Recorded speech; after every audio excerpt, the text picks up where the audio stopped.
Welcome. If you want to download pictures from Instagram on your Asus Zenfone 7 Pro, at first you have to move for the Play Store, tap on search pool and type repost for Instagram.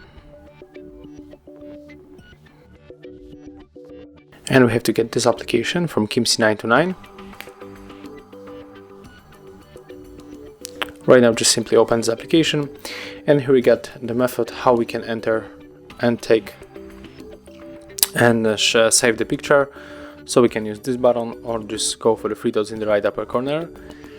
Right now let's go for our Instagram account, and I would like to take maybe this picture, so click right here and then tap share and select repost for Instagram application.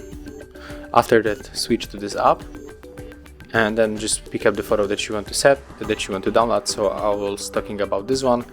Right now we can take off this signature by clicking right here and tap on the middle button to save to gallery. And right now let's check if it is working. And as you can see, here I get the photo from the Instagram. So it's very easy. I hope that I help you, and if I do, leave thumbs ups, comments, and remember to subscribe to our channel. See ya!